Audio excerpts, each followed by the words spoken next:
I'm not a big fan of using superlatives to talk about literary history, but I would say that if one had to nominate the most legendary writer of modern China, that would be Eileen Chang. I teach an entire course about Chang at the University of British Columbia, but I've created this brief video lecture to talk about some key elements of her life and her work and her posthumous reputation. I would also suggest that you check out my 3 video lectures about Chang's novel, The Rice Sprout Song, as part of the online course, The Modern Chinese Novel. Chang is a fiction writer, an essayist, a screenwriter, but someone who had many, many creative talents, who had an eye for detail, not just for language, but also for fashion, also for graphic design. She was an illustrator. She was also a celebrated literary figure who I think built this reputation partly because of her many, many different talents, including a talent for self-promotion. And so we'll be looking at how these different elements played together and caused her to be indeed the most celebrated literary figure of wartime Shanghai after Pearl Harbor. Some critics even consider her to be modern China's greatest writer. And she has taken on something of an iconic status in several senses, including as a symbol of those high temperature years during the Japanese invasion, when old Shanghai was really on the precipice. So the legend of Eileen Chang, I think, is part of this story, that this is a writer who did significant things literarily. She is also a writer whose personal choices have influenced her reputation, that she had an infamous marriage to a Japanese collaborator who many consider to be a traitor to China. And she herself got in hot water politically and eventually decided to leave the hometown that she loved, Shanghai, and to go first to Hong Kong and later to the United States. So actually much of her writing career was not in China. It was in North America. But a lot of her most famous works were written during that period in the 1940s in Shanghai. So she became rather an obscure figure. She kind of fell out of favor for a while before she was rediscovered by critics in North America and by audiences and readers in Taiwan. So she came from a family that had been quite well off. Her grandfather had been a high-ranking military official for the Qing dynasty government, but this was a family in decline, and she herself was born in Shanghai. She was raised in the northern city of Tianjin for much of her childhood. Later, the family moved back down to Shanghai. Her father was something of a dissipated figure, and I think that it is not unfair to call him a good-for-nothing who really did not pursue any kind of career. He had some dilettantish interests. He was an opium addict, and Eileen Chang's many of her writings deal with opium as part of family life. To give one example of just how bad the relationship was between father and daughter, at one point, her father trapped her in her room for 6 months and even denied her medical care. And Eileen Chang ended up fleeing her father's house and going to seek refuge with her mother and her aunt. So this was a very traumatic childhood, you could say. And it was not just traumatic on the father's side, it was also because her mother, whom Chang was very interested in, was a figure who didn't want to really stick around and be a mother, who wanted to be a liberated modern woman and was not very interested in the arranged marriage to her spouse, and so decided to just leave home, leave her children, leave her husband, and go travel in Europe as an independent woman. And so she was kind of back and forth and in and out of Eileen Chang's life for quite a while. She eventually did divorce her husband. And so Chang lived what could be considered a non-traditional home life by the standards of the 1920s and 1930s in China. And if you look at some of Eileen Chang's later works, like this semi-autobiographical novel that was only published after she died, Little Reunions, the title phrase, Xiao Tuanyuan, refers, it's a quite ironic title. Usually you would have a grand finale, a grand reunion at the end of comedies in China. But instead of that, instead of a happy ending, Eileen Chang would have many, many small reunions with her mother every time she would come back before she would inevitably leave again. So it was a very bittersweet relationship. She did have something of a friend and confidant and mentor figure of the elder generation in her paternal aunt, who was very different from her brother. But there was a key moment in Chang's life when she left Shanghai and went down to become a university student in Hong Kong. She was originally accepted by the University of London and was bound for the UK, but war interrupted those plans. and so she ended up attending the University of Hong Kong instead. There she made several good friends, including Fatima Mohideen, who is an important figure who appears in many of her literary works. But Hong Kong was a city that made a tremendous impression on Eileen Chang, and that serves as a backdrop for many of her stories, as a place of refuge, a place of escape, but also a place that's under threat. So not only was Eileen Chang's beginning of university interrupted by war, but her completion of university was also interrupted by war, because while she was in Hong Kong, the Battle of Hong Kong broke out following Pearl Harbor. The Japanese bombed the city, and in 1942, shortly thereafter, Eileen Chang returned to Shanghai. And by some accounts, that is where it really all began for her as a creative writer. So she started writing fiction and publishing in magazines. She wrote essays, and she had this outburst of creativity, which was truly extraordinary during this 10-year period, but especially from 1942 to about 1944, so during the latter part of the war. I just want to mention a couple of the stories that appear in this collection, Romances. One is Sealed Off, or Blockade, 封锁, in which you have an unlikely encounter between people who are just on their commute. One is a young woman who is an English tutor at a school. Another one is a married man who is just commuting home.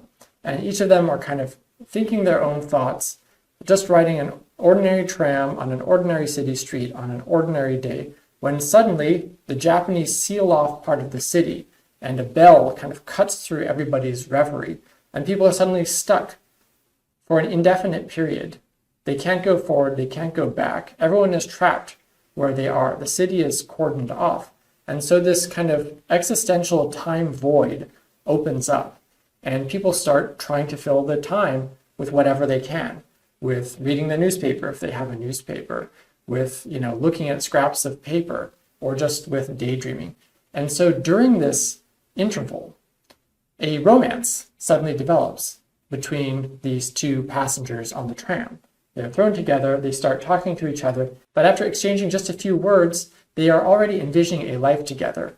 And she gives him her phone number, he's possibly going to call her, and then the blockade lifts, the tram goes on its way, and she's thinking about this future when she looks up to discover actually he didn't get off the tram. He's just back to being another passenger. Was this a real thing? Was this a fantasy? So this is a work that's very simple on the surface. It's kind of a little bit of light comedy and the silly things that people do. But during this wartime context, it also begs a lot of bigger questions about, how extraordinary is this period? How does war affect people's perception of time? And also begs some more fundamental questions about the stories and the fantasies that people tell themselves. Eileen Chang's most famous story is Love in a Fallen City. This is a Shanghai, Hong Kong story, where you have this woman who has been married into a family, later divorced, and is kind of still hanging around and attached to this family that despises her. And she ends up forming a romantic attachment with someone who has supposedly been set up on a date with a female member of this family that she married into. And so she is accused of stealing away this great prospect, this rich young man. And they end up going down to Hong Kong together. This is a very disreputable thing to do, to just run away with a man, even as a divorcee. But maybe it's a very modern thing to do. And so again, just like in Sealed Off, we have kind of this feeling of escapade. And they go on a series of dates, and there's chaperones around to make sure that everything is above board. So what is going to happen in this relationship is really an open question. Is it going to progress towards marriage, or is this guy just fooling around, since he clearly knows other women in the city as well? And they also have a bit of a culture clash, where she may seem a bit more conservative and a Chinese upbringing, and he is an overseas Chinese figure who isn't really in touch with China in the same way that she is. And so they go on a series of dates at some iconic sites. They end up sleeping together, and then he decides he's going to leave. And so he sets her up in an apartment. It's like she's going to be there just as a kept woman. She doesn't know what's going to happen, but it seems like he is just going to abandon her. But then the war starts. His boat can't leave, and so they end up back together. They end up getting married. Was this a love that came about because the city fell, or is this love to make a city fall? And so there's this interesting playing with kind of cause and effect Eileen Chang was an artist as well as a writer, and so she illustrated the covers of many of her own works. She was also a clothing designer, and some of the sketches that appear in her literature, she actually made clothing out of them and took photographs of herself, which she later published. So she was a writer who didn't really like to be around people, but she did publish a lot of often theatrical photographs of herself in the press that helped to generate interest in her and her works. She's sometimes often paired with Su Qing, another popular writer for this period, who wrote very explicitly about female sexuality and the institution of marriage. So often the two are thought of as something of a pair. There are other significant others in Eileen Chang's life. I would mention Zhou Shoujuan, who was the well-established, very popular best-selling writer and editor who helped her kind of join the Shanghai literary scene and spotted her talent early. Hu Lancheng was Eileen Chang's first husband. He was a literary celebrity, they bonded over literature, and he was also working for the Japanese occupation authorities. And so many of his fellow Chinese considered him to be a traitor, and his life was in danger after Japan's defeat. Eileen Chang was married to him for about 3 years, eventually got tired of his philandering, and they divorced. Director Song, who was also very important in Eileen Chang's career in the 1940s, especially after the war when she herself was blacklisted from writing for many journals, and so she turned to screenwriting to make a living, and they collaborated on several films together. So Eileen Chang's activities during wartime were also quite controversial. She wrote some works that were considered very apolitical, just about apartment life in Shanghai. She also wrote for Axis magazines like the 20th Century. This was an English language journal. She was biliterate in English and in Chinese, and she would write reviews of, say, the Opium War, a co-production between the Manchukuo Japanese film industry and the Shanghai industry. And you see a photograph of her with Shirley Yamaguchi, or Li Xianglan, who was one of the top film stars and singers of 1940s China. And I just highlighted a brief part of her review here, which I think shows her attentiveness to language, even when she's reviewing films. A lot of people have remarked, and I think quite correctly, that many of Eileen Chang's stories are quite cinematic. This is her first produced screenplay. It's a bittersweet story about a young unmarried woman who falls in love with a married man while she is tutoring his daughter in his home in Shanghai. And they develop a true affection. His wife is ill, has been ill for a long time, and when the wife comes back, there is a crisis in this new relationship, which is an extramarital relationship, but who should we be identifying with here? And so there's kind of an apologia in here for the woman who has true affection that is not bound by the conventions of marriage expectations. Later that year, Sang Hu and Eileen Chang collaborated on another story that Eileen Chang wrote called Long Live the Misses, which is a fantastic film. It's in much more of a screwball comedy vein, a really snappy dialogue, some fantastic performances, and lots of eye candy with costumes and the like. Both of these films are available on YouTube. She remarried an American, Ferdinand Reicher, another literary figure and screenwriter, and they were married for a good decade. She helped to support him. His career was kind of on the wane by her own writing and screenwriting. So she wrote a tremendous number of screenplays for the MP&GI studio, a major studio down in Hong Kong. She wrote some of these while she was a resident in Hong Kong, and others, most of them, she wrote while she was in the United States. So she kept this kind of transnational ties wherever she was in the world. And I would suggest that you check out these films if you're curious about how her literary sensibilities translated from the page to the screen. And in particular, there's one North-South comedy trilogy that is really very closely tied to the Civil War and post-Civil War context, where you have a lot of migrants from Mandarin-speaking areas going down to Cantonese-speaking Hong Kong, and all of the culture clash that results, especially when their children start to fall in love with each other.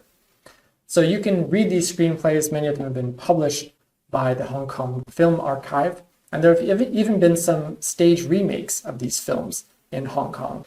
In the mid-century, Eileen Chang continued to write. Some of these works were commissioned works that promote an anti-communist ideology, but I would say that they are not merely works of propaganda, and that it would be undervaluing Eileen Chang's literary sensibilities, kind of misunderstanding who she was as a person, to view them just through that lens. So there's a lot to appreciate in these works.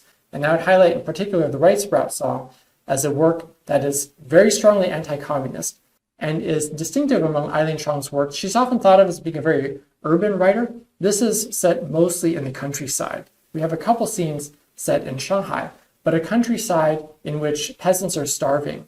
And we're focused on a wife in a very humble agrarian family who faces this crisis of a starving community and a starving family, and all of these traditional expectations, as well as the impositions of party rule. Some of Eileen Chang's works were published after her death. I already mentioned Little Reunions. She also wrote a couple novels in English that were not published during her lifetime. These have now been published and also translated into Chinese. Eileen Chang, during the 60s and 70s, also translated works by other people. She had also translated works by Americans while she was in Hong Kong on that US government commission, but she also turned to works like The Sing-Song Girls of Shanghai, one of the great novels of the late Qing dynasty that is a distinctive novel, partly because it is written partly in Shanghainese. So Eileen Chang was a big fan of late imperial fiction and its sensibilities, some of these boudoir romance sensibilities in particular. She was a huge fan of Dream of the Red Chamber, or Story of the Stone, and many critics have identified Eileen Chang as really being a modern reinterpreter and transmitter of some of the literary values of the late imperial period. So you can read many translations of Eileen Chang's works. She is one modern writer who has been translated extensively. Her works have been translated from English into Chinese. So again, she was biliterate, and the translation history works both ways. There have also been adaptations of many of her stories, many by Hong Kong film studios, but also famously by Ang Lee in Lust Caution. The legend of Eileen Chang is also significant because many of the ways that people derive meaning from her life and works does have to do with all of the talk surrounding her and the industry surrounding her. So we have the packaging of her story in many, many different modes and media. We have the literary production, of course. We have these translations, and some of which have been released by Stephen Song's son, Roland Song. Stephen Song was one of Eileen Chang's close friends to whom she bequeathed all of her literary estate, and this has since been inherited by Stephen and Mei Song's son, Roland. And he has made the decision, a controversial decision, to publish some of these works that she claimed she didn't want published. Eileen Chang has been in the news ever since her death in works of journalism and popular commentary and criticism and blog posts. Chen Zishan, a scholar in Shanghai, I think has put it very well that Eileen Chang seems to be one of those writers you just can't stop talking about. There is just so much to say about her. She left such a rich and multifaceted legacy. You see museum exhibitions of her works, including some of the physical objects that she left behind, the wigs and the costumes and the clothing that you see in some of these iconic photographs. So Eileen Chang posed for many photographs throughout her life. The one on the far right-hand side there, where she's holding a newspaper announcing Kim Il-sung's death, was taken shortly before her own death in California. And so part of Eileen Chang's production was not just literary, it was also this production of a huge visual archive of works.